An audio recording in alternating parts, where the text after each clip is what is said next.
Sumatera, sebuah pulau besar nan kaya yang membentang megah di sisi barat Indonesia.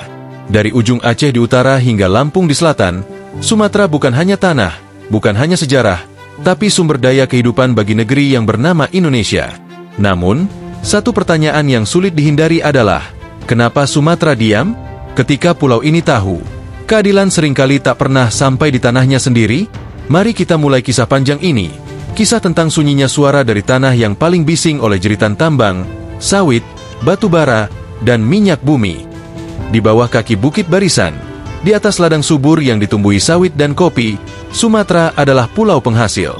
Sumur minyak di Riau, tambang emas di Sumatera Barat, ladang gas alam di Aceh, kebun sawit di Jambi, hutan tropis di Bengkulu, dan jalur logistik di Sumatera Selatan, semuanya menopang ekonomi nasional.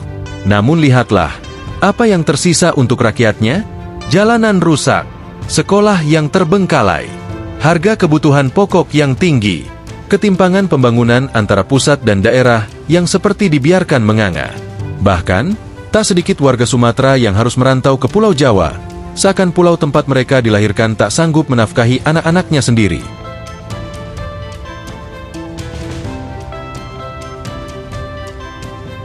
Pusat kekuasaan itu berada di Jakarta, sebuah kota yang berdiri dengan gemerlap di atas fondasi ekonomi yang dibangun oleh pulau-pulau lain. Salah satunya, Sumatera. Namun ketika Sumatera meminta keadilan fiskal, ketika Sumatera bersuara tentang pembagian hasil yang tak adil, jawabannya selalu sama: tunggu, sabar, dan bersyukur.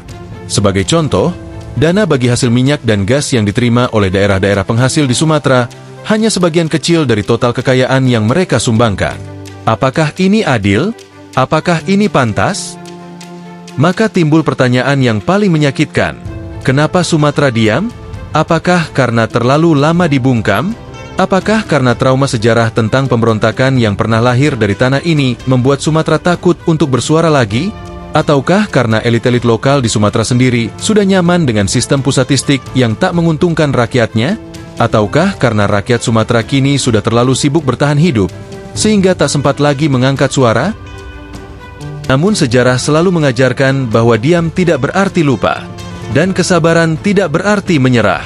Ada generasi baru yang mulai bertanya, ada anak muda yang mulai menyusun narasi, ada tokoh adat dan ulama yang mulai bersuara tentang pentingnya keadilan wilayah.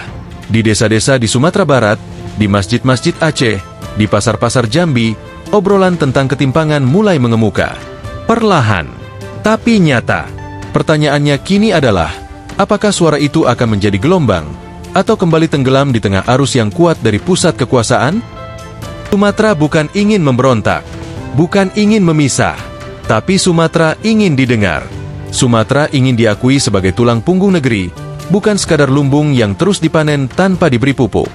Jika pulau ini terus diam, maka sejarah akan mencatat bahwa Sumatera pernah punya segalanya, tapi kehilangan semuanya karena terlalu sabar. Maka saatnya Sumatera berbicara, bukan dengan amarah, tapi dengan fakta, bukan dengan kekerasan, tapi dengan kesadaran. Karena keadilan bukan untuk diminta-minta, tapi untuk diperjuangkan. Sumatera, pulau penghasil yang terlupakan, kini waktunya bangkit, agar keadilan tak hanya jadi cerita, tapi nyata terasa.